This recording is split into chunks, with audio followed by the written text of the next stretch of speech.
Hey everyone, today we have Bryan Krahn back for his third appearance. It's episode number 71. This one's a really unique episode where we mostly let Bryan go completely off script. We didn't even really bother with most of our original questions, and it's fun. Bryan goes into a really deep conversation about some of his personal stuff he's dealing with lately, and he had a really strong relationship with Charles Poliquin, who's an interesting figure in our industry. So we talk about his life and death. He recently passed away. We also get into how coaching is managing emotions almost more than anything else. And again, off script, it's just a unique episode, and I really hope you guys enjoy it. Oh yeah, and we talk about not letting people gaslighting you and protecting your own mental space. Stay tuned, enjoy it. Thanks. Shut up and sit down.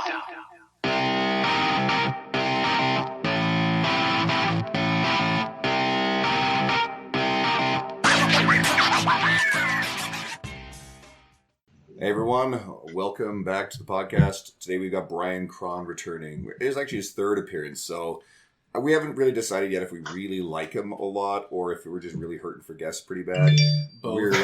We're actually, it seems like lately, well, we're getting a lot of noises here. Sorry. Dave, yeah, that's good. This is perfect. It's Bryan. You can see it's Bryan. Yeah, man, I'm blowing up, man. Now I can't find my phone. Yeah, oh well. We've also actually had a lot of T-Nation contributors on the podcast of recent, and in traditionally, so it's kind of a little bit of a tilt we're on too, I suppose. How are you doing, buddy? Like, how's everything? Things are absolutely insane in a good way. Business is good. Business is evolving. Trading is really good. Definitely need a week or two off because I like weeks off. But trading is evolving too. I'm finding I'm gonna go back to strength for a bit, which is gonna be humbling. but very humbling. I won't be hanging out with you, Andrew. But you talked off air like you're not strong, right? That was your whole thing. See, you point to me. Guido is a fuck ton stronger than I am. I got about 40 pounds on him now, but this guy's got a paused 440 bench in competition. Andrew's one of those guys that looks big, but like not strong. You're not weak. You're not weak though, but you're strong. You're just like not super strong. Like he's not as strong as he looks, which I don't. Is that good? That's a fair evaluation. I'm going to pretend none of this is even remotely You look like insulting. you look like you should bench 500 pounds, and you bench what, like 350. Yeah, like that's a good number, but you look like you should bench 500. And so when you say I bench 350, you're like, oh, you're fucking weak. But that's stronger than like 99% of the world. Exactly. For a guy who's now like walking around at 260, my big lifts are not that crazy. How much has Bryan benched? Yeah, Bryan, what's your all-time best bench? My best bench? Yeah. Oh, this is embarrassing. My best bench was 335. And my best incline was 335. That's odd. But how much do you weigh? How much? Well, at that time, this is like probably 10 years ago. So I was probably around 210, 215. Yeah, so Andrew's 260. So like that's exactly right. So like you would look like you should bench that much. You know what I mean? But you're not going to be like, oh, he's a god in the gym. But really, to everyone else, you're super strong. Like 335, people would look at that and be like, oh man, what's your number? Where's your website? And you'd be like, oh, I write a blog and my name's Bryan. You should get training from me. Is that how you did it? Yeah, but if I put that on the bench now, I'd get fucking stapled. So, I mean, come on, man. So it's, yeah. Just don't use collars, because if that thing gets stuck on you, no one's around to pull it off. You're fucked. So if you find your dead body, add some plates and then call the paramedics. He's going to go to the gym right after this and just see. Well, but the thing is, when I do train for strength, it's purely, of course I care about the numbers because that's the whole fucking point. But it's mainly just to prime my nervous system. So when I go back into my bread and butter hypertrophy nonsense, it's just a new stimulus. I can use heavier weights usually. Yeah. But what I'm going to do different this time is whenever I train strength, like exclusively for 3-4 months, I always get injured. I always get beat up, tight in the shoulders, the usual shit. Yeah. And I'm 45 years old. I can't avoid that anymore. But this time I'm really just going to focus on the weights. They're just a tool. They're just a tool for me to like recruit my nervous system, recruit these high threshold fibers.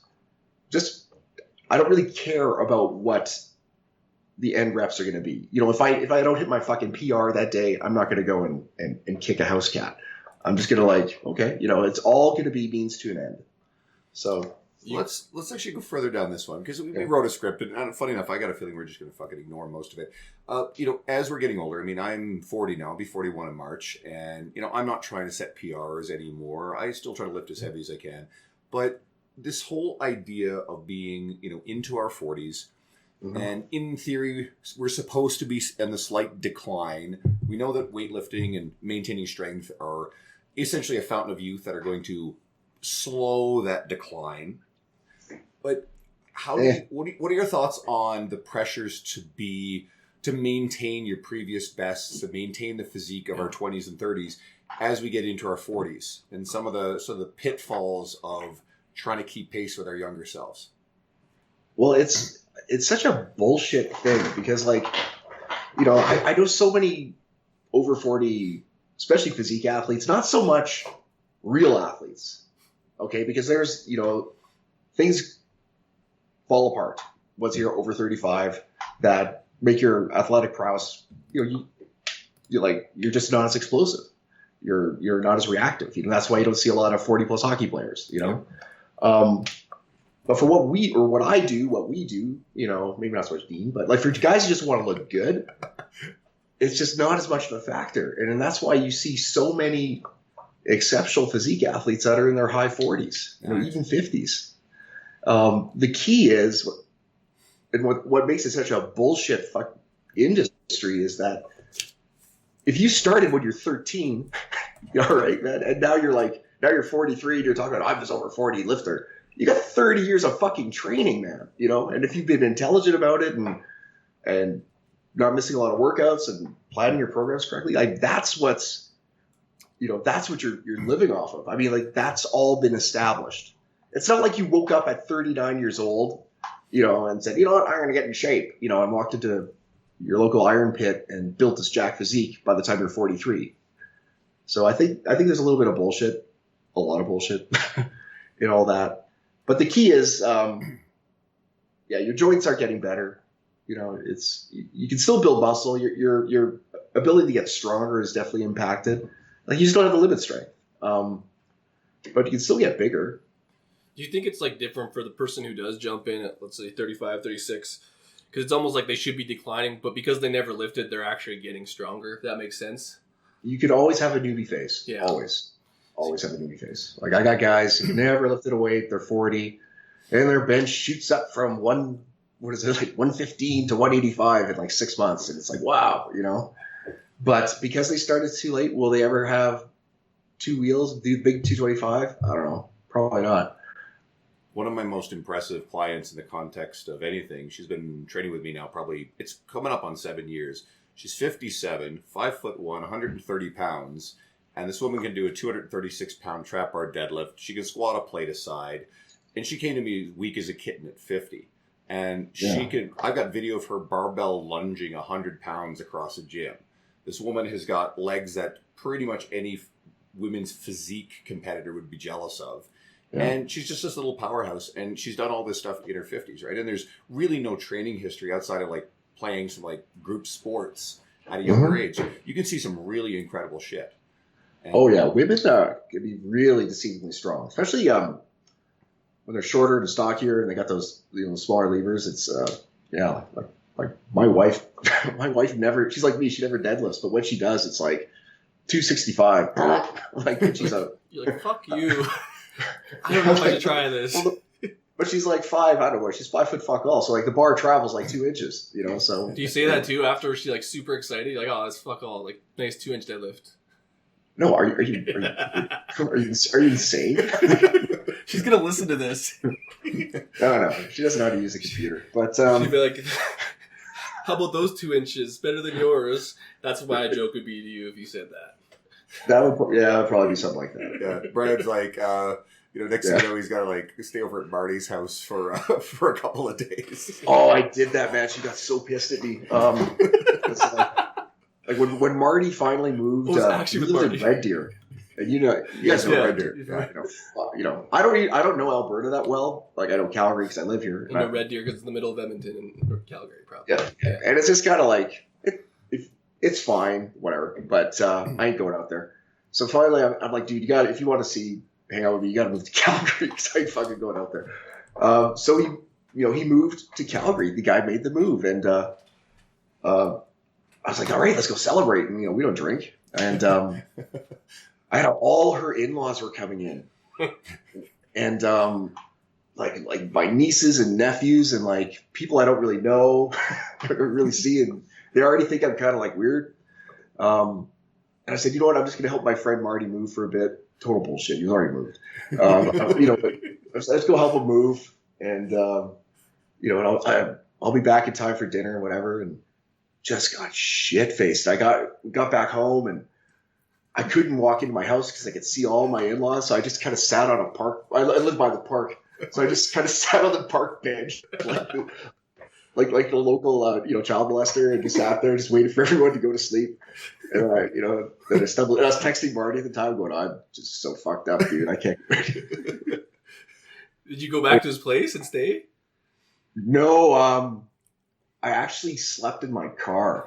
I didn't drink. I didn't drink and drive. I didn't drink. Like I Ubered, whatever. But my car was like at home, so I just slept in my car, and I just went in at 10 in the morning. They're like making pancakes, and my wife's like, "You haven't stayed out all night in 10 years, and the one night with my family's here." You're like, I was here though. I was like, "Yeah, fuck, I was here. I was in the garage. Where were you?" But anyway. That was actually that's the last time I drank with Marty, and yeah. There's a reason why all those things lie. Like I don't drink with Marty because I end up on a park bench. Like Marty's a bad influence. It sounds like. Yeah, but it wasn't a great park bench because some are like these new park benches are fucking comfortable, man. Like I'm a dad now, so you bring your kid there.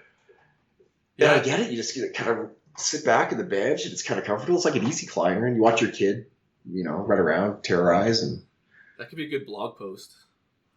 Yeah, I could explore that. It's kind of it's kind of a creepy vibe. You don't want too many guys sleeping in parks, but it's my neighborhood, man. They all fucking know me. Let's actually ask something off of what we were going to talk about, and we'll go back to some of the stuff we actually talked about. We wanted to, like, some of this stuff that's changed in your life, and obviously, how. Let's go here first. Let's talk about Charles Poliquin and how influential he's been to you, and for anybody who's listening who doesn't know who Charles is a very influential but at times polarizing figure in our industry. I'm trying to be nice about it. Not everybody agrees with a lot of his late career ideas. But he died this year, and so there's sort of a mixed reaction to that. So I just wanted to explore your thoughts about Charles, his life, and his death. Wow, yeah, man, yeah, that really hit me hard because I've known him since '95. Like right when was I training already? I was definitely working the gyms. I was like mopping floors and shit, and I just heard about this guy. I was buying Muscle Media 2000, and he had his Question of Strength column. And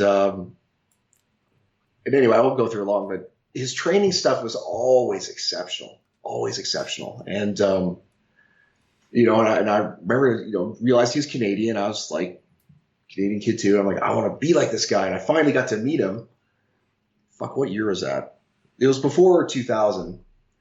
And I realized like this guy he's at a way higher level, not like he's working with Olympic athletes and bobsledders, just stuff that I don't want to do, nor could do. But I still wanted to learn from him because he was just really, really good. And now his problem is that, how do I put this? Let's put it this way. On the day he died, I was like stunned, and I went on Twitter.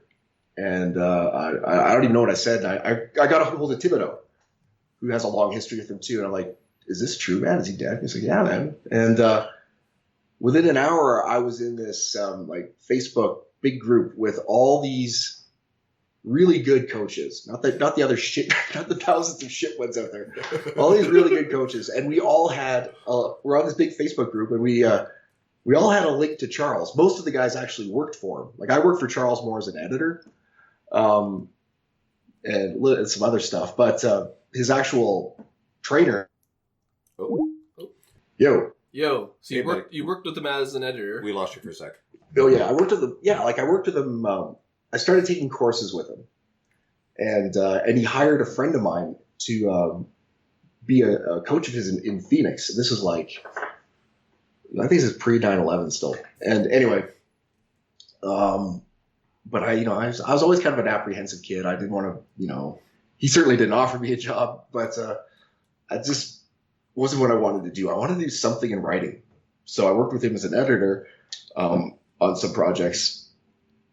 But anyway, getting back to his passing. But I mean, then over the years, I worked with T Nation, and I was his conduit at T Nation for a long time.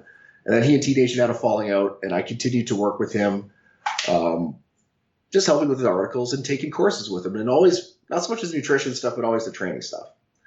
All right, long story short, so he passes. And I had just saw him. I had just visited him in Colorado because there's a course with John Meadows and Stan Efferding and Milos. And Charles has put out some really shitty courses, but that one was fucking awesome. And like all we did was train and, talk high level drugs and contest prep. And it was just like, and when you train with Charles, that guy trained hard. Everyone says, "Oh, I train so hard. I break the weights. I do all this." Yeah. It's not so much the effort; it's the focus. Yeah. And but anyway, he passed. I got a hold of Thibodeau. I'm in this big Facebook group with like all these guys, and the thing they all had in common is that everyone was fired by Charles because Charles was kind of insane, And so, but everyone's laughing because like it's just like the fucking stories are just. I don't know how many of them I can tell. Like in that group, we were telling them all, and they're hilarious. Like if you think he had hangups on social media and being socially awkward, like fucking real life, he was a disaster. Like just a complete disaster socially. And but that's the thing. If you kind of accepted that and kind of and got past that, you can really have some fun with it. My wife loved him. Because he was so just, fuck you. Like he was just like just so direct. There's something to be said with that kind of personality, though. Like a lot of the people who are doing shit, kind of like they march the beat of their own drum in that sense, and we're going to talk about that, but protecting your space. But essentially, he protected his fucking thoughts and was like very polarizing in it. But he owned them too, which pissed people off, and he didn't give a fuck. Well, yeah, I remember having a conversation with him and his ex-wife. And, I'm kind of a diplomatic guy, and I'm kind of like, and he's a certain coach who's still going at it now. His whole thing is he takes a very basic exercise and he goofs it up just a little bit, and then he puts it on Facebook or Instagram or whatever the fuck. And now he's got his new exercise. You know what I mean? He's taking something that works just fine and has worked for, hundreds of years. And does something goofy with it, like stands on his fucking tiptoes or whatever. And now it's a new lift. It's a novel lift. That kind of shit. Which in the grand scheme of things isn't really a big deal. It's just a guy having fun with his training. You might not agree with it, but it's not, he's not out there beating up kids. It's not a big deal. But here's Charles. He's a fucking asshole. We should bring that guy down. We should bury him. And then there's Charles's ex-wife going, not everybody is a fucking asshole. You can't be this way. You can't be, just because you don't agree with somebody doesn't mean they should be dead and buried. And so that was the way he saw everybody. It was like, if you wronged him, it was like, fuck you. You're nothing. You're dead to me. And I actually relate to that because I'm very much that kind of way in the world. I have to modulate that, down-regulate it. Yeah. I mentioned... I've been exploring this. I mentioned this on the podcast we recorded this morning, which will actually be future. I've come to understand an aspect of my personality. I'm a highly disagreeable person. And if something... And again, I'll say this. People are He's getting better. You know what? Yeah. I am actually getting a lot better, but there's certain things that just really set me the fuck off. But I'm understanding it, so therefore I'm actually able to kind of keep it in check most of the time. It's like Steve Jobs. Steve Jobs is a famously disagreeable person. And I'm guessing Poliquin is kind of the Jobs of our the one industry. thing, though, is like if you're disagreeable and you get paid to do... Like when he's disagreeable and he's still successful, he's like, oh, I must be doing something right. But sometimes, like when you're not Charles Poliquin, if you're disagreeable and people are like, fuck this Andrew dude, you don't have the platform that he did. So you can't be like, fuck all you guys, I'll sit on my pile of money. You don't have the pile. You have like I have to play. I have an okay pile of money, but I have to play nice with a lot of stuff. But sometimes I'm just like, fuck this. I really have no time for this garbage. But the thing is, towards the end of his life, like he was kind of I don't want to say he was a black sheep. Like definitely he had a shit ton of haters. Yeah. You know, and probably 80% of it was well deserved. You know, because he said a lot of dumb shit. He had no filter. He had some bad. Like one thing that always stuck in my craw is everyone always made fun of him. I think you guys are probably too young, but do you remember the 5 Elements article that he had? I read that. Okay. Actually, I did. And I'm 31, and Andrew's like the same age as you.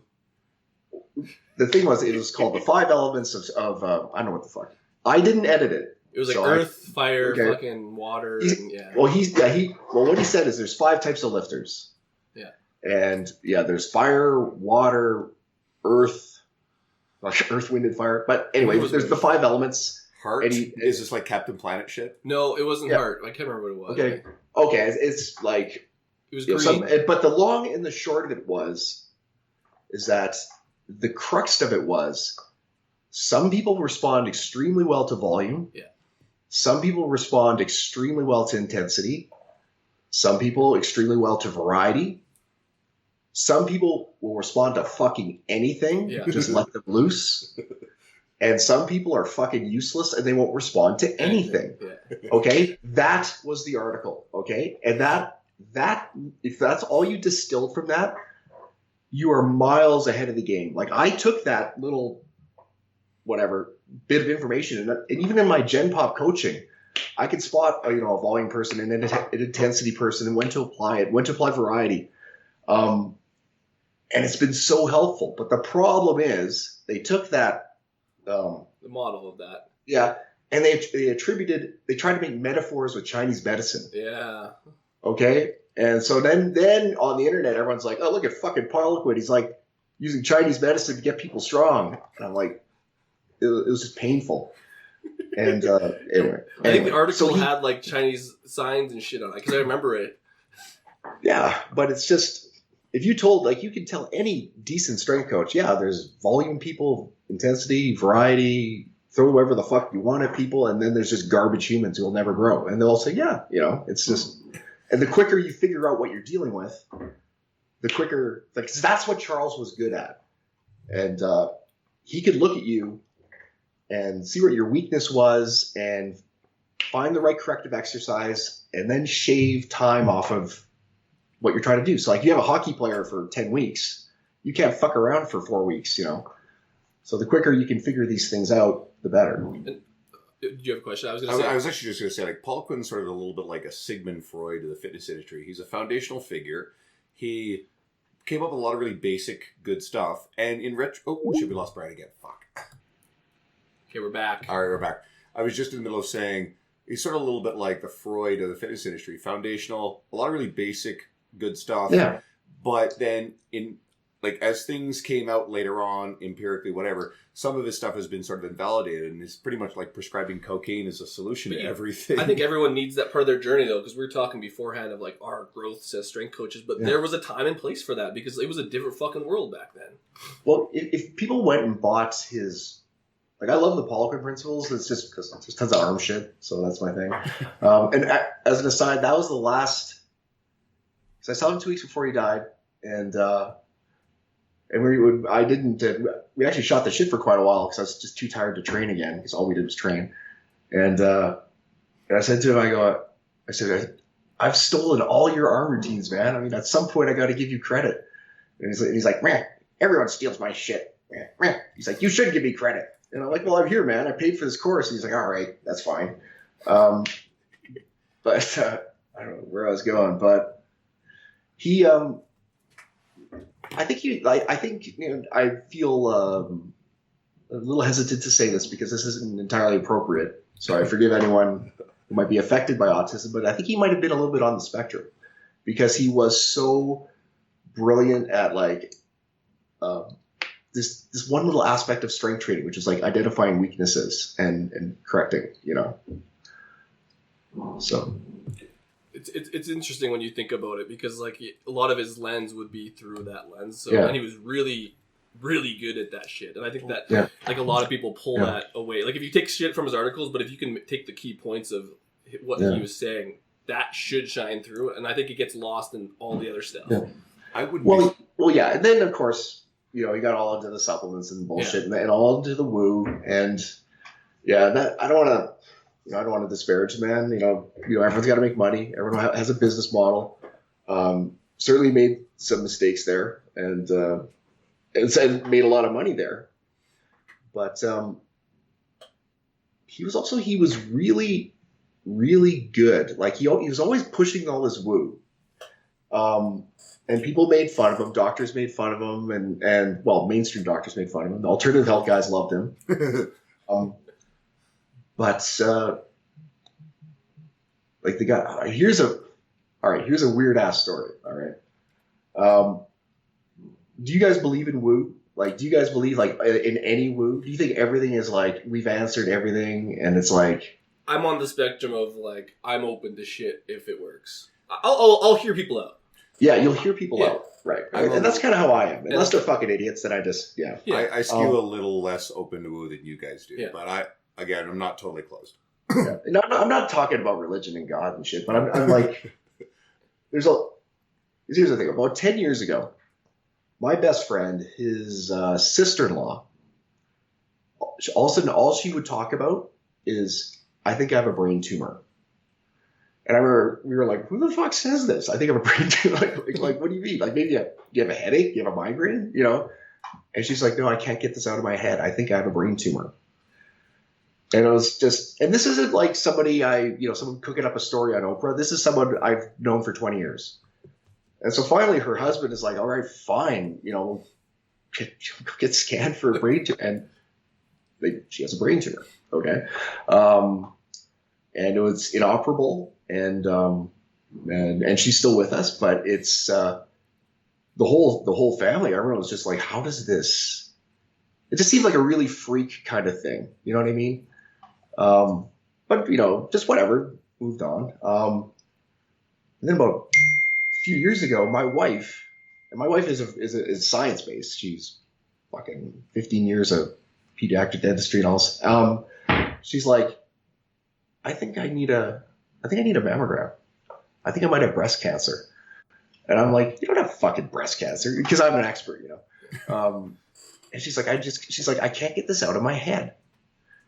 And I'm like, you know what this is? I said, you're piggybacking off of this other, because she knew this woman too who had the brain tumor. Like, You're just like, you're adopting her story, and now it's in your head, and that's all this is. So I'm shitting on her constantly.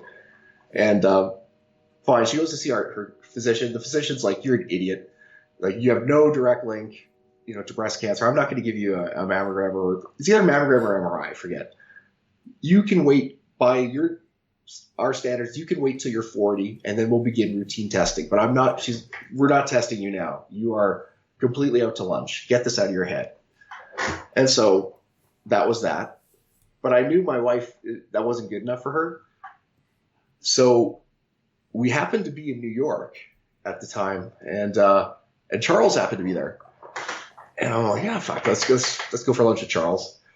And she tells this story, and Charles starts asking questions, and it was actually we booked a consult, so she had her blood work with him, and Charles looked at her estrogen levels, the fact that she had PCOS, the fact that she's blonde and from like kind of Ukrainian heritage. These are all the things that went into his thought process. And he said, especially the PCOS and the estrogen, he said, if I were you, he goes, I'd spend the money, get a mammogram, or just do it. And so then that's all she needed to hear. And she was off, and we flew to Vancouver, and she had very early stage, super aggressive breast cancer. Yeah. Okay, Wow. so within 10 days, she was getting treated, like she had surgery, radiation, and I got to know her oncologist because he was like kind of a bro, he was a younger guy, and I'm like, dude, I mean, this is what her physician said to wait till 40. If we had taken that advice, what would have happened? And he just looked at me and he said, we wouldn't be treatment planning. We would be doing end of life strategy. So I was like, after that, every year I would shoot Charles an email and just thank him for that.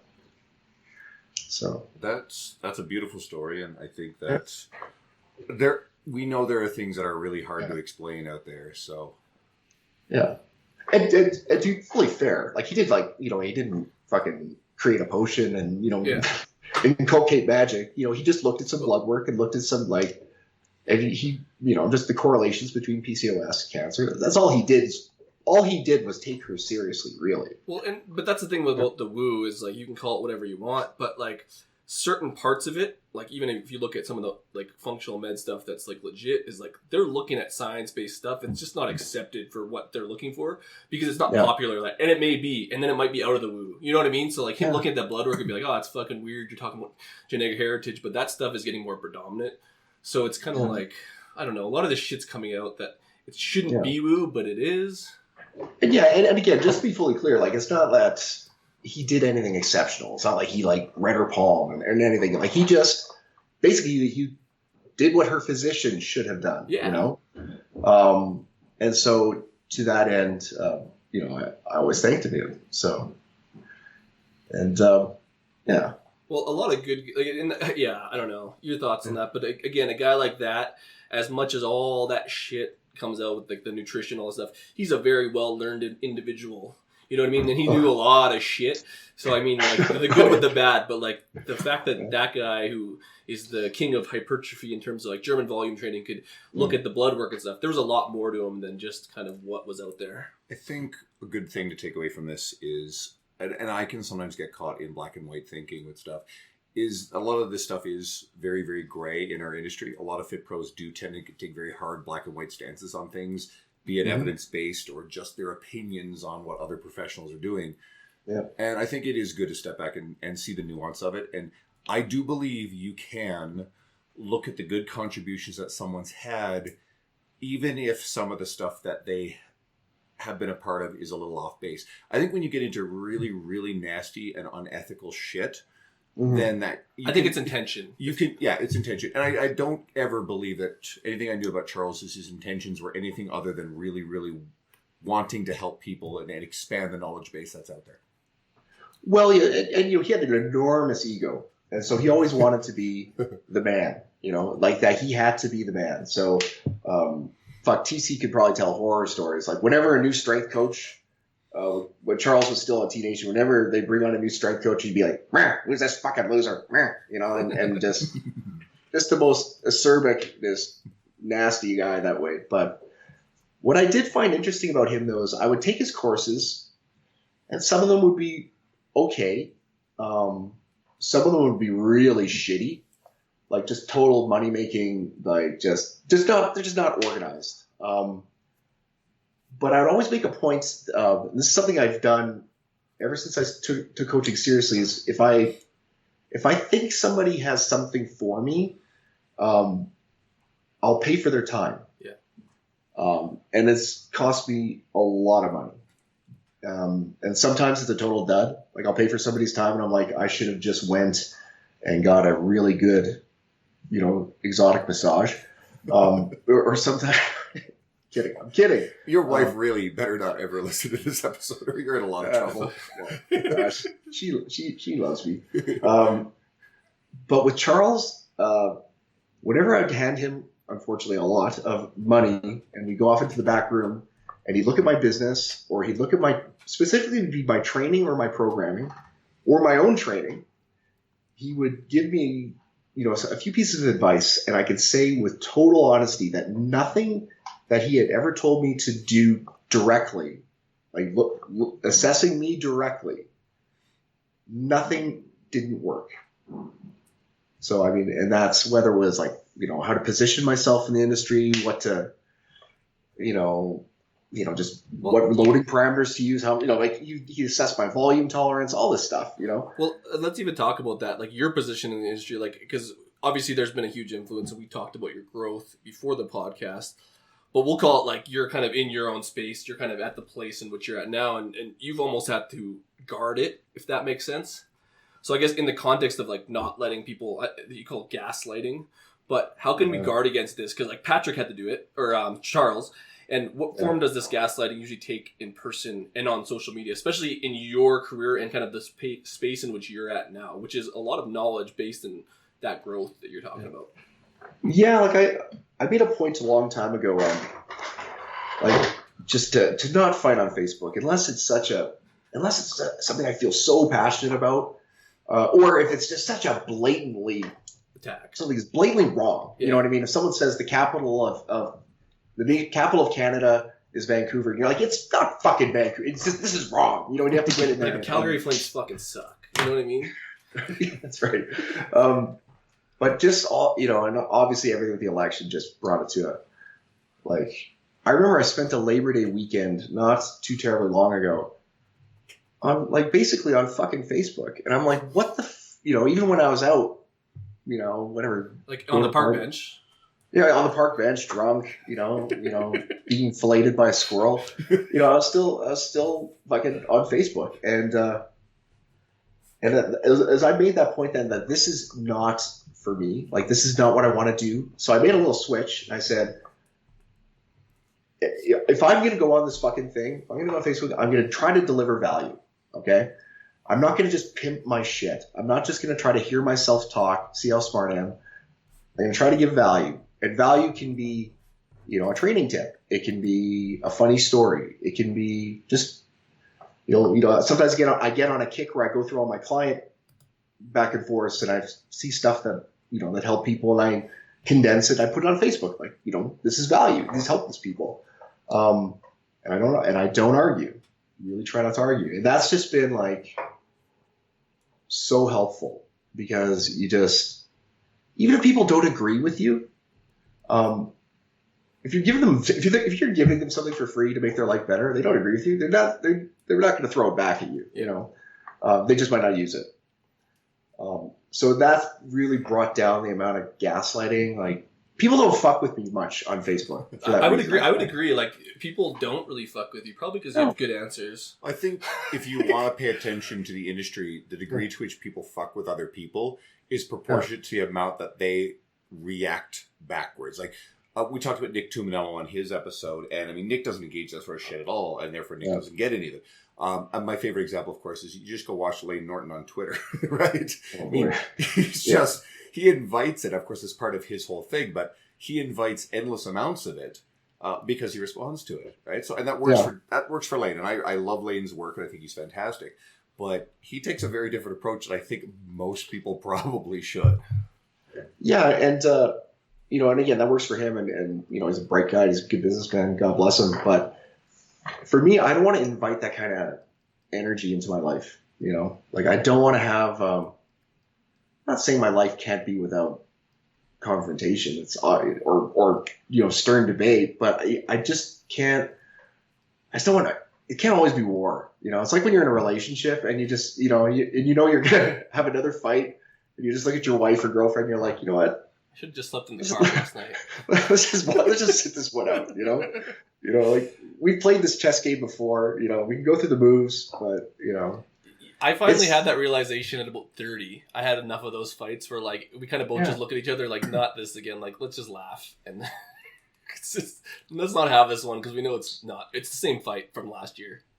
Well, exactly, and I mean, I remember I had a really. I got caught into one. It was about cancer, and that was why. Like, if it's anything about training, like I'm fucking Yoda. I'm not getting involved. I might come in and offer my thing, and if someone calls me a name, I'll just drift out. It doesn't bother me, But it was about cancer, and at the time, it was a sensitive subject to me, and I caught myself in a back and forth. What the fuck was I arguing about? dosages of Nolvadex, for breast cancer, and we're going back and forth, and and this guy's Novadex is tamoxifen is a poison, and then we're doing, and I'm like, why are we arguing this? Well, like, because he was another guy whose mother or wife had breast cancer, and he's actually a friend of mine, and I have this connection, and I'm like, we're sitting here burning up the fucking page, arguing about this, like this is not worth our time. We should be with our partners who have this disease, supporting them, not like fucking waving our dicks on Facebook. So that then you step back and you look at the medium, and especially in fitness, and that's all that it is just people self-positioning themselves as experts and as authoritarians, and with this is the one thing too, and we talked about it with on our other podcast, but they're positioning themselves as authoritarians and experts to the other experts. And like the actual people aren't even listening to them, like we'll call it the general population, but the people looking to give them money, they're fighting with the other people that are in the industry. And like, it's just this like argument about, like you said, training philosophies that are pretty much relatively all the fucking same.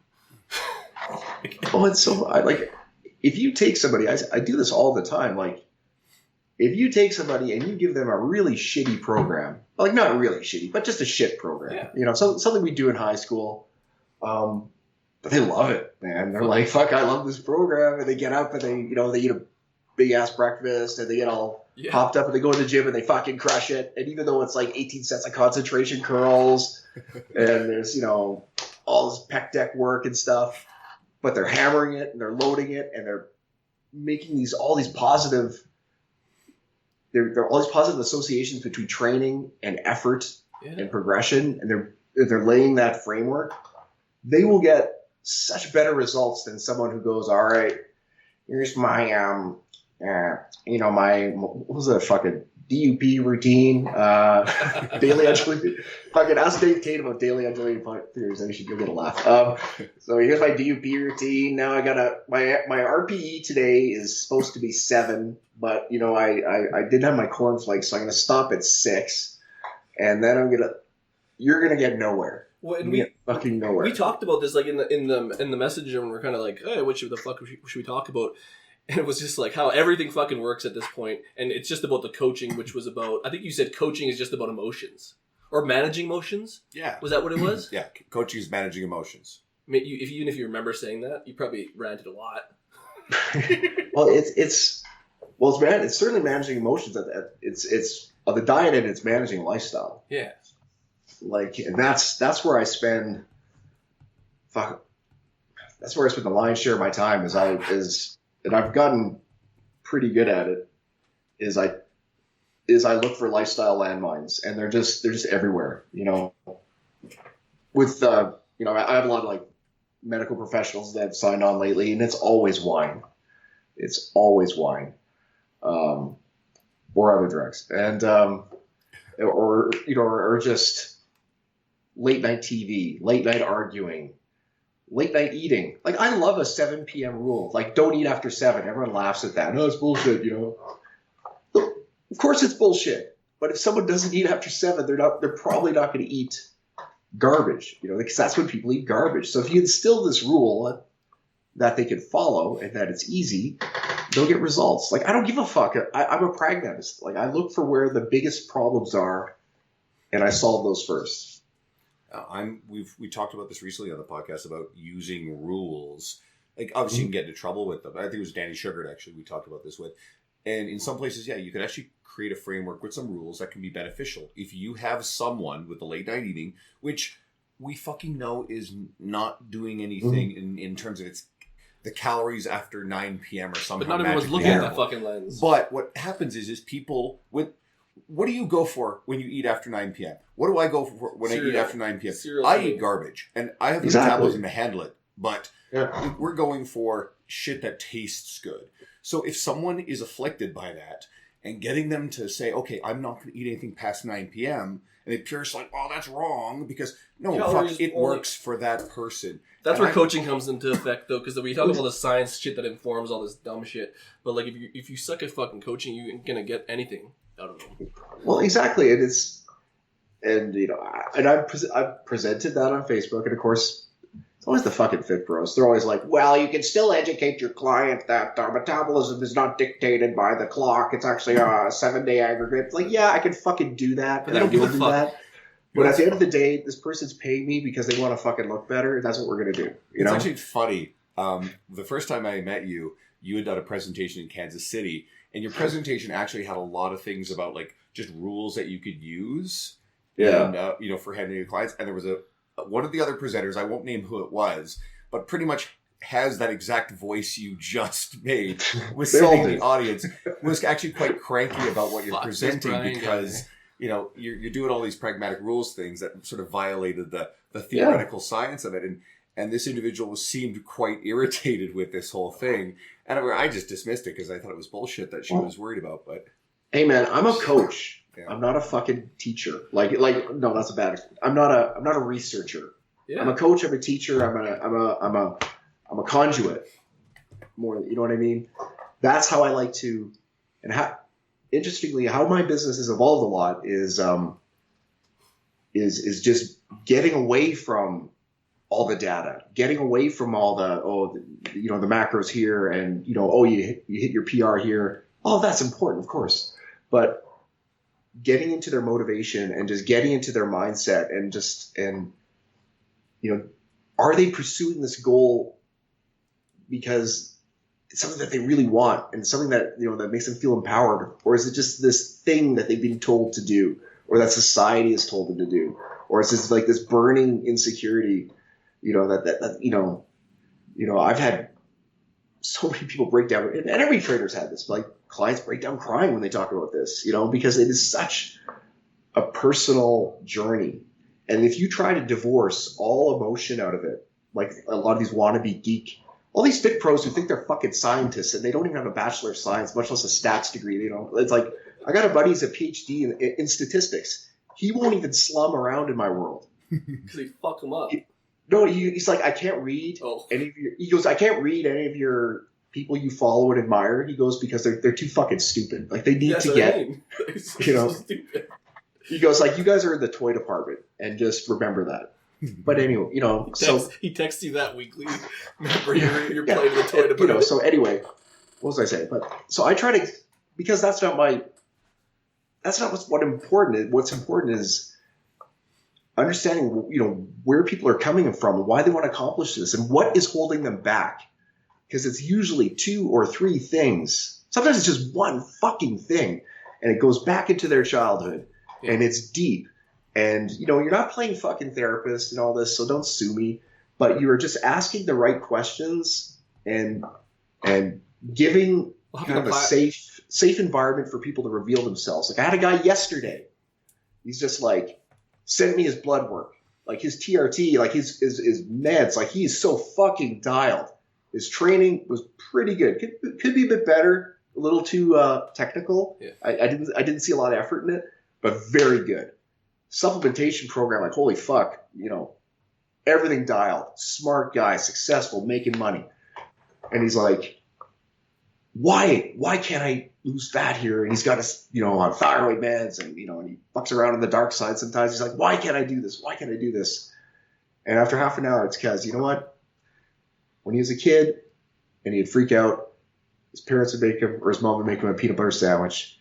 And so now, with his businesses and his wife and his young family, when he gets stressed at night, what does he do? He eats peanut butter sandwich. You know what I mean? And it's just like, it's things like that, man. We go back to our childhood. So you have to... Well, that's kind of where everyone gets caught up on scope and all that shit, but that's a pretty fucking easy thing to figure out if you ask the right questions. Yeah. And like you said, that's just being a coach. Like, you're not saying, hey, your childhood's fucked up. You're like, oh, maybe that peanut butter sandwich is attached to this emotion, but try this. Fucking... You can you're not diagnosing them as... You know what I mean? Like, you're just literally coming up with tools based on a conversation. But the thing is, so this is a guy. So, when you're dealing with... obviously, dealing with men and dealing with women, very, very different. Yeah. You ask a guy, hey, man, how's it going? Fine. Good. Yeah. How's the diet? Good. How's the workout? Great. It's just like, okay. And then you get to know them, and they open up a little bit. But if they're successful, and if they're, I'm loath to use the word alpha, but if they're kind of like, they've learned that You got to like just keep be focused through the bad times and stay positive and, you know, not dwell on things. They're tough to let you in. So you have to kind of like, you know, you have to kind of finagle your way into their personality and get that trust where they'll reveal that, you know. Absolutely. But that's what I mean. That's what it comes down to. Like, get some fucking guy who thinks he's a scientist to go tell that guy the same thing. And they can't do it. Like, that's where your experience and just being a coach and a bro or whatever you want to call it, but like understanding people comes into a way larger role than what people think. Because they think if they get smart at training, they're just going to automatically fix people. It's like, well, no, you can know everything about a bench press, but you're a fucking idiot. You know what I mean? Well, yeah, exactly. And their personality type like that too, that goes into their programming. Like, you know, some people, they need that really prescriptive, and that's when you might program a lot of percentage-based stuff, you know, because they need to know everything that's in the mix. And, you know, I got another guy's a cardiologist, and he's just like, just tell me what the fuck to do. You know, that's all he's like, tell me what to do. I don't care about the why. He's like, just tell me what to do.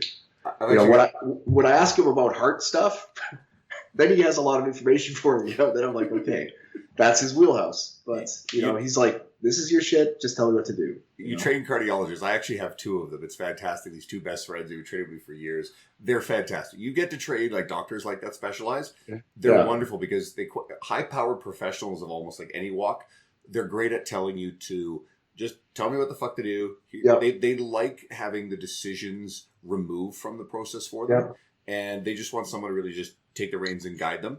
And they're pretty good at doing what you tell them. So you get people like that. They're a fucking gift, and they're fun to hang out with. Oh, totally. And I mean, a top easiest sign to spot a terrible or nervous trainer is if they never stop fucking talking. You know, like even a squat. You know, a squat is like a punch. You never truly master it in your entire life. It can always get better, but you shouldn't be talking your client's fucking ear off the whole time. You know. Or telling them a million things to do. This is another thing I've learned over the years is like, we'll say they're nervous, but they're like talking about how smart they are. Oh, you should do this, this, and this, and this. You literally gave them 10 cues that they don't fucking understand any of them. And now they think that they're broken. And now their squat looks even worse. And like, you didn't even know your squat cues you're talking about because you're a fucking idiot. And like, it's just like, I don't know. I think people overcoach things, and that's them not being a good coach. They think they need to coach every little thing. But the awareness on that is just, I think, lost in a lot of people. A lot of new trainers anyways. Yeah, it's like anything in life. You got to establish what what Kelly says are the big rocks. Yeah, start with those. You know, like if they look like address that first, man. If they look like a camel when they're squatting, like for me, fucking fix a view guys. But like most people aren't that fucking bad. You know what I mean? Like fix the stuff that matters. Like or like what do you call them? Landmines. Like fix the big shit. Yeah. But it's also I think that's low hanging fruit though. That's another word for landmine. Well, here's a funny landmine, but it's so much. Like over the weekend, John Berardi was kind enough to. He's got a really good book coming out about fitness pros, and like everything Berardi fucking does. Whenever I read it, like I've known Berardi for 20 years as well. Whenever he fucking does something, it's always so much better than anything I could do. I get pissed off, so I tend to like avoid him. But so anyway, he sends me this book. He's like, hey, would you mind reading it? And I'm like, I'm not going to edit. I don't want to edit it. He's like, no, just give me your thoughts. Anyway, there's a lot of anecdotes and there's one kind of he was speaking at an event when I first met him, and this is at a Perform Better in Long Beach. This must have been fucking 2003 or so. And anyway, I remember I wanted to go hear Berardi speak. I was just we hung out a few times, and so I went there. I went by myself.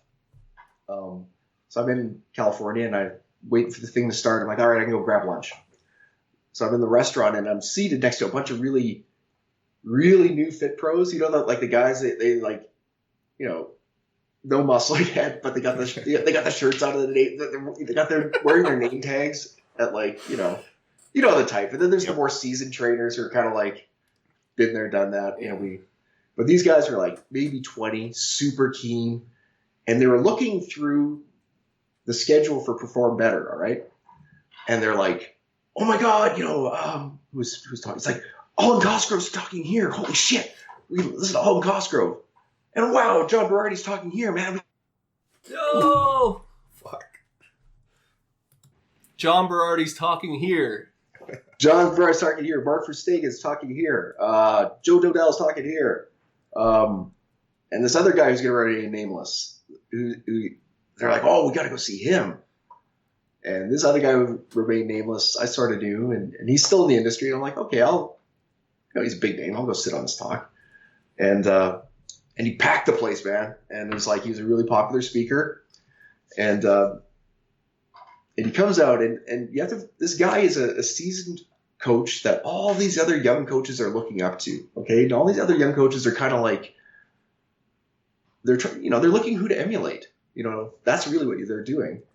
And the speaker tells a story. He's like, yeah, I was in my facility, and I noticed one of my new trainers had a client doing an exercise that wasn't on the program. And I went up to her and I said, why are you performing this exercise? It's not on the program.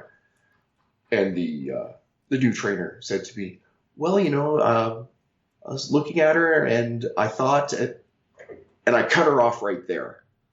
I said, that's the mistake you made. You thought.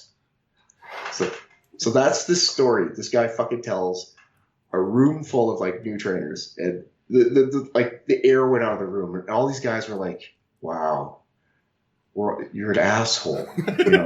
Arrogant. And so and anyway, I tell that story because that was like a real touch point for me. And you only have a few of these in your life, like where all of a sudden it's like you're lifted out of the matrix and you realize, all these people that you might admire, you might enjoy their work, you might whatever, aspire to be like them. You realize you're a fucking asshole. I don't want anything to do with you. This particular guy, nobody likes him. I've had words with him. I've had that involved me saying like, I'm going to put you through the fucking wall, and it never came to fruition, but it might. This is before Facebook, so you can't really. Yeah, not a Facebook. You actually told them. Yeah. Anyway, but that was a real touch point for me because it's like you don't have to be that way as a coach. You don't have to be like the know-it-all, and you don't have to like be the fucking guru, and you don't have to. You get better by empowering people, and making them better than you and smarter than you, not like being condescending like that. I find it the way a lot of those people are, we'll call them gurus, we'll talk about people who have like, they get stuck on models, their model's the fucking best.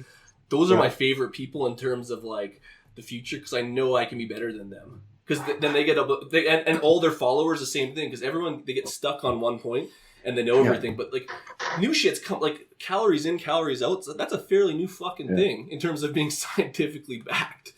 You know what I mean? Wow. So like shit's evolving. We don't know shit. Well, and it's always just a hesitation to embrace anything new. Yeah. And I'm the worst at that. Like technology, I'm always like, you give me a new phone and I'm fucked for a week. So I'm like, how do I open this thing? Like this new iPhone without the home button, I'm gonna fucking destroy it. We were talking about that before, though. And we'll talk Facebook. I don't think Facebook's going anywhere. But a lot of these people, and we'll say new people, but they'll get so entrenched in some of these newer technologies that they forget to become experts in what they are doing. That's long lasting. Like when Facebook goes away one day, or when like they had Vine is fucking off the map. There's a lot of people who lost their revenue streams when shit goes off because they didn't master their craft, so to speak. And that's kind of where you might not be a millionaire, you might not hit it big, but you'll have something that is like, I don't have any sympathy for anyone who is like famous because of Vine. No. But what I'm saying is, there's people who build. You're not contributing anything of value. There's people who build like, their business models on one thing. Like let's just say we'll use fucking FRC because FRC is hot. If someone builds their whole career of FRC, and someone 10 years down the line said FRC is full of shit, like you just lost everything. So you have to kind of take in everything for what it is. What happened to the functional movement screen crowd? Same thing. FMS. FMS is fucking getting just pillaged right now, and there's a bunch of people defending it, but they're the guys who are kind of falling off the map because they're like, it's the way, and it's fine. It was the way for a while, but you always have to the principles. You have to always learn the principles, and those are where you build your foundations and. But after the principles, then now you get the rules. The rules tend to be a little bit more flexible and certainly contextual. And again, when you switch from more like strength coaching into like body composition coaching, where there's lots of things in the mix, like stress, sleep, obviously nutrition, and the things that affect nutrition, the things that affect cravings. It's everything is cyclical. It's like all these things you've got to manage. It's hard to have hard-based rules, and so people sometimes ask me, they're like, well, what's your system like? What's your coaching system? And I'm like, fuck, I don't know. Like, I see what you bring to the table. And then I pour a glass of something really, really strong and I figure it out. And I try to figure it out as fast as possible and then get them in a pattern to execute. This resonates with me so much, and it's weird because you talk about systems and I see fitness professionals who've developed systems, and I've always felt kind of almost like I'm lost because I've always taken every client, and while I will work within like programming templates and paradigms loosely that are in my mind, not on paper, I've always approached every client I've worked with a blank slate and craft it from the ground up with them. And I've always felt like that was inefficient, but to hear someone who's had a ton of longevity and success, who I've been following for a very goddamn long time, to more or less say that same sort of thing, and I realize that I've arrived at that same thing that someone else I respect has. It's like, okay, it feels a little validated. Let's just put it that way. You're not complete. It's like, remember when people used to, they say, okay, it's 12 weeks till my contest, and I have 25 pounds of fat to lose, and if I, that's whatever, but the math is escaping me. Yeah. That's 2.5 pounds a week. That's far too fast, but you know what I mean? Remember when people used to do that? Like, they would determine the amount of fat they had to lose, and then they would go X weeks back from their contest. Yeah. So it makes sense. Obviously it makes sense. But the fucking problem is, at the end of the day, the body decides what it's going to do. And you can coax it and give all the right amount of calories, the right amount of cardio, and it will still not always say how high when you yell jump. Well, and they're learning about stress management at this point. Even thinking about that intensively is going to fuck you up. Like, you know what I mean? Like, that's where exactly. Like, the thought that you're thinking that hard is stressful, and you're not going to lose it. And that just comes down to like your axes. Like, it just that's fucking science. Like, calm the fuck down. I see that all the time. Like, people start to press, like not even press by cutting calories or doubling cardio. They just press mentally. Yeah. And things stall. And I was like, just, chill out, just focus on your process, man. And that's why having a deadline, I think, kind of fucking sucks. Like, it's great because it puts a fire under your ass, but if it forces you to press, you might not get the result that you want. It's better to have like a flexible deadline. Well, and just understanding that. And I think that's where simplicity by the coach is good if it's well informed, because like if you're thinking stress is affecting thyroid and then affecting like hormones and stuff, but you don't tell people that, as opposed to being like, you gotta count this because this is the fucking science. That's just, I guess I'm saying that's just coaching. You gotta use your fucking brain and be informed by a lot of stuff that maybe most people don't think about outside of hard scientific numbers. Well, yeah, and I've tried to like when I do respond to client check-ins, I try to bring that kind of levity into it. Like, not levity, but I don't want to respond to people like I'm a fucking scientist and their bodies, we're doing the diagnostics on their Jeep, that's not how I do it. It's always keeping it like, yeah, man, we did the best we could here. The numbers look pretty good. Body didn't quite respond. So let's just chill. Keep at it another week. Don't change anything. I mean, you did it already. It should be easier now. Don't change anything. And the body might reward you, Just kind of keep it light. You're basically you're basically Yoda again. That's Yoda. That's what Yoda does. Well, it's just English, but yeah, it's kind of Yoda. It's just it's just having humility to realize like that this organism that we're operating, we have a lot of control. Like, we control what we eat and what we drink and how much sleep we get, but much of it is beyond our control. So all we can do is put ourselves in the best position to get a favorable result. And pray they're not one of Poliquin's non-responders. Yeah, but you're not a fucking. There's some people that just fucking suck, and like, not personally, but like Oh yeah. Oh yeah. There's people Like they're fucking terrible. Like you got a bad hand. Like honestly, you go be a scientist. Well, Marty talked about this. Sorry, Marty was actually Mega Marty was talking about how like he was one of these guys, and they figured out his like test was like in the toilet, and then oh yeah, he's funny. Yeah, I know. His maybe it was his haircut, Marty. Maybe you watched a little too much Before 4 in the early 2000s. if you're not Canadian, you might not recognize B44. Are they Canadian? Yeah, they're Canadian. He totally saw that fucking that's video. the twins, right? I think they're twins, and they're just these dudes with like straightened hair and fucking frosted tips. Yeah, there's twins, and then some guy with brown hair. So the twins went on. They actually have a very successful like classical opera career or something. I don't know if it's opera, but they're like adult contemporary singers. Yeah, they are actually. I wouldn't like. It's like what's the name? Dallas. Dallas Smith from Default is like You're right, super successful country singer. So is what Hootie the Blowfish, Darius Rucker. Yeah. Anyway, that's you're totally... right. He one of them was like a famous opera singer. Anyways, No, the twins are. Yeah, The twins went on. So I don't know where this. Well, I know the guy from like Skid Row is like an opera singer. yeah, Sebastian Bach. Yeah. There's this, And he's on Trailer Park Boys. There's a picture circulating now about it's a picture of Axl Rose and Mickey Rourke together. Have you seen this thing? It's a Holy meme. fuck! Is he fat? The quote is like they look like a lesbian couple who own like an antique store. It's a good meme. They just Axl poor. He's just different than he used to be. So anyway, that's a we're gonna catch shit for making fun of people, but that's all good. We totally went off the script, which actually made this episode so much better. But I did want to actually have fun with one quote. You said, I managed my way through running tends to be industry code where I have unresolved food issues that will require professional unpacking, end quote. I can't wait to hear this explanation.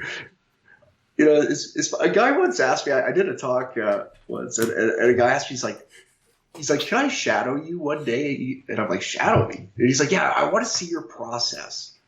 And I said, my fucking process? He's like, yeah, your writing process. It's like when you come up with things, he's one of these structured guys, like, yeah, fucking, you know, well, I get up at 6:15 and have my lemon water and pray and write 400 words. Like, I'm like, dude, I don't really have a process, man. I'm like, I got 2 bulldogs and I got a fat kid and an angry wife. I mean, I just get up and I just, you know. I slept in the car last night, like it's fucked. Yeah, like I'm sleeping on a park bench and anyway, man, I said, I don't really have this is what I said to him. I said, well, my process is rather dynamic. And I said, you know, but I'll get back to you. Long story short, don't see my fucking process, because my process is eventually I get enough of this melee in my house under control that I sit down in front of my fucking computer. I'm like, all right, what's going on in social media land? And I just see all this bullshit and all this self-aggrandizing is what gets me. It's like, I ran for 15 clicks today, so now I can go and eat, you know, like, or now people still say shit like that. Oh, you know, I did all this activity, so now I can go and eat this huge amount of food. I'm like, do you still see your body that way? Do you really think that that's how this works? Like my buddies and like, fuck you, my buddies on WhatsApp. Like they were like, oh, the step tracker on my phone tells me how many calories I burn now with it, so like we can replenish that. And I was like, are you guys fucking serious? I was like, just don't eat as much. Like they're like, well, no, it's just neat. And I'm like, no, it's not neat. You're fucking stupid. Something that I do. I was like told them that. I get this all of the time from clients and the ones that are tracking their calories, and then they'll ask me, well, about putting in their exercise and counting the exercise calories. Don't do it. And I'm like, don't do it. I'm like, no, you don't do that, because what that does is that gives them the license to add back in those calories. And I'm like, completely and utterly disregard the amount of calories you're burning on your exercise. We've set the calorie numbers for the ones that we do this with. Ignore the rest and eat to those numbers. You don't get to create more calories by going and running or doing other shit. No, exactly. And even if the physiology was remotely accurate, I mean, all these, like your fucking Fitbit or whatever, like I have an Apple Watch. The thing is, I don't want to use the R word. The thing is moronic. Like, it's just not accurate. You know, like all of this is, if you have all these best guesstimates. Like if you ever figure out, like read about how they get the calorie expenditures for like treadmills and shit. It's just a basic. Based on a gyrometer or whatever, like doing this shit, and it's like it might be fairly accurate. Equation, you know, but that information isn't fucking important, especially the steps.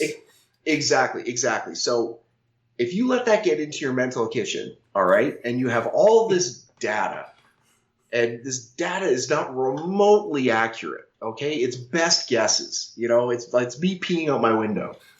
I don't even know what that means, but it's like either. I don't know. And now you're going to make decision processes and lifestyle process and like rationalize food choices about this. Like that is just, it's not dangerous. It's just so fucking stupid. Like you're focusing on the wrong shit. Like you can control what you eat. The calorie counts on normal foods aren't that accurate, but they're pretty good. I think Greg Nuckols did a really good breakdown. How it goes up and it goes down, and it all kind of comes out in the wash. They're pretty accurate. Just focus on that and don't try to offset it with expenditure. Like I had this person, I just step up my gardening when I want to lose weight. I'm like, what the fuck? If anything, you're getting all this extra vitamin D, so you're getting a little bit of situational hypermetabolism. Like maybe that's what's helping you burn some calories and curb your appetite and such. But it's like, it's just like they want to ignore the fucking basics. Like it just makes no sense because like they're like it does make sense. Like that's behavior and the dopamine drip, all that bullshit. But it's just like fucking for real right now. Like what the fuck? Well, you can't say that. I guess you can say that. Depends on the person, but the simplest is always the best. And it's funny, like the guy who's helping me with my doing some business, like emailing shit for me. He always said he's like fascinated by this nutrition concept that I use, and he's like it's so simple. Like, how did you come up with it? And what it is it was from a muscle media in like 1995. Really good nutritionist Keith Klein, he's still active. He did it. Like he worked all these bodybuilders, and when they were contest dieting, they would eat whatever 5 or 6 meals a day. Oatmeal and eggs, chicken and rice. Just the standard shit. That was the contest diet, and then in the off season they added more dairy products, some desserts, more heavier starches, less cardio, more, greater amounts of fruit, more fucking food. Okay, and so then when the contest would approach, they would just gradually remove things. It's just like that's a far as painfully unscientific as that approach is. It is way better than trying to fucking quantify the calories you're burning, sorting your mail, and then vacuuming your house, and then, I don't know, chasing that weird guy who's sleeping on the park bench. So and what happens when you leave your Fitbit off? Like you fucking forgot to put that on, you're fucked. Like, well, that's the other thing, man. Like what you're missing. Like my favorite type of cardio, I try to always play things to win, and your body. Especially steady state cardio, your body adapts to it as a fat burning tool, not as a health tool, of course, but as a fat burning tool. You do pretty fast, like 6 to 8 weeks. Just the amount that you have to do becomes untenable.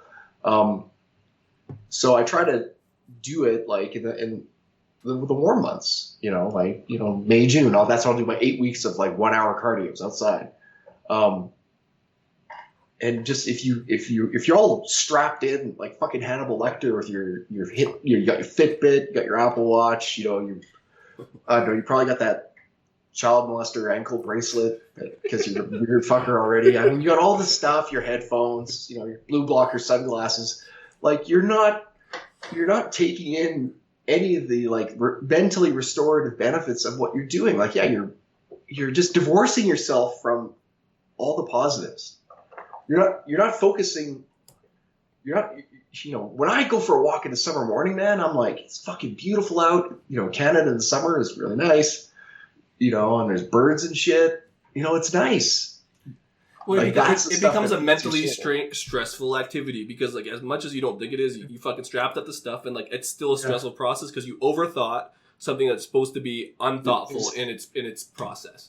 And so there's nothing more counterintuitive than taking a restorative endeavor like a walk and turning it into a fucking yet another data collection endeavor.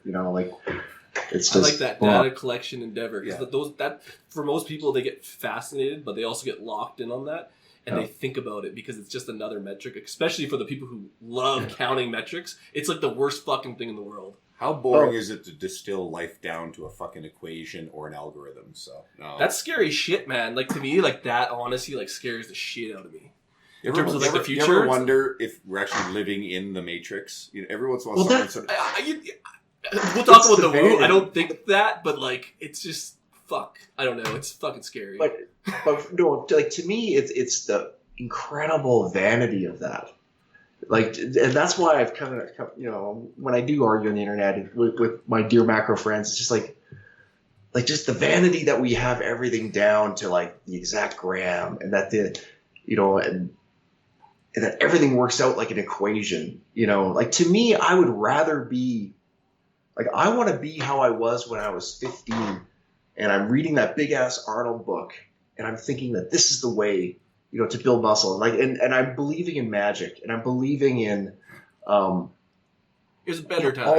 All these things, because even if it's all physiological bullshit, you know, when you believe and you open your mind to it, you have this positive experience with it. That's what builds like a love of this stuff. If you turn everything into a shitty equation, you're gonna fucking hate it, because the equations are never gonna pan out.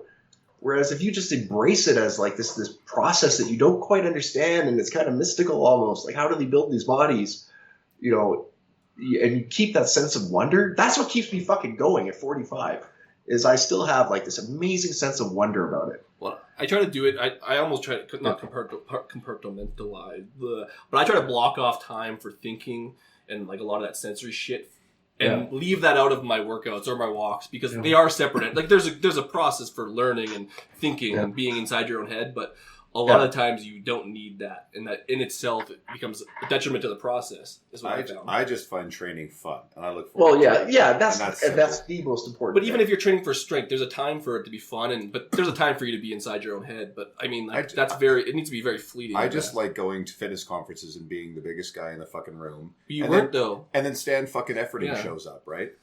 So. And then like, bad pillar to stand on. Now his experience is fucked, because Stan's there. You're at least redheaded, so we'll see if we go to Tim's. You're the biggest ginger in most places, which is like, that's tough. Poor Patrick Humphrey. It's just a running joke. So, but you know what? Like, you guys would know this. You know, like, when you go to a gym or a beach or whatever, and there'll be a really big jack guy. Yeah, sure, maybe he's juiced to the balls or whatever, but he's big, he's a depressive, and some people, like, not normal people, but some bros will be like, look at him. He's got no fucking legs. This, you know, they're like synthol. You know, they're like, look at his back. Yeah, fuck. Nice shitty underground test. He's breaking out. Loser. You know, or girls will be like, oh, look at her ass. It's fake. You know, or look at this. You know, blah blah blah. It's fake. It's this. It's that. There are those type of people, and I'm not judging, but I've always been like, when I see a huge fucking dude, like when I had a 7-hour stand, I was just like, wow, like, you look like this at 50. Like, I'm just like, I'm like in awe. That's that mindset, though. That's that whole idea of being blocked. Like, yeah, like, if you're open to a lot of things, you're just open to learn new shit. And it's like, man, maybe I'll learn something and I'll be that big. Like, I don't care about what went into it. I can figure that out. You know what I mean? I just want to respect like what's there, because I love it. It's awesome. Why do I want to shit on it? Like, Stan's got shitty calves. He'll be the first to admit it. You know, like, I'm not going to go, holy fuck, Stan Efferding. Wow, you should probably consider wearing pants, dude. You know, like, well, you know, calves are genetic anyway, right? So. I know, but that's the thing. Like, I look at him and I'm like, holy fuck, you're 50 and you look like that. How can I get that? You know? And he'll be like, it's not possible, Brian. No, exactly. You got to stop sleeping on park benches. Let's we've stolen a lot of your time today, and unfortunately I'm running out of time. So have you read anything recently that's worth sharing? Oh, good, we got him. He didn't think about it. No, fuck no. I haven't read shit. I'm terrible. I'm actually, this is interesting. I made a decision that I was always like an evening reader, but since I had my kid, and this just hasn't been happening. So now I'm gonna be a morning reader. And it's, I'll let you know when I decide to start reading, because I got a desk full of fucking books. They keep sending them to me. I have not read anything. My mother got me a bunch of books, but she's always buying me like esoteric literature, and anyway. Maybe she's hinting at something. Yeah, I guess so. Well, But, maybe when James Fell's book comes out, we'll see what your opinion is on that. We'll move on from that topic real quick. So I'm looking. Well, I think one of his someone in the book was a client of mine, so I'm sure I'll get a mention. Yeah, Maybe. Actually, Chuck, if you're talking about Chuck Gross, I don't know if Chuck's one of your clients or not, but there's a big mention on Chuck. So, and we know Chuck, and Chuck's a really awesome dude. So he is a really awesome dude. He's doing good work. Yeah. We'll have to send a message and be like, "Hey, Chuck, we mentioned you twice in can recording today." So, I guess the other thing we should probably do is remind everybody where to find you on social media. Just once a month, Bryan shows up, types a few things, and then throws a smoke bomb and gets the fuck out. Yeah, I'm like the fucking Jackie Chan, man. I'm on Facebook. I've got a blog that I gotta update, which is bryankrahn.com. But I'm fairly accessible, and if you're in the Calgary area, there's a very scenic park with like a bench. Kids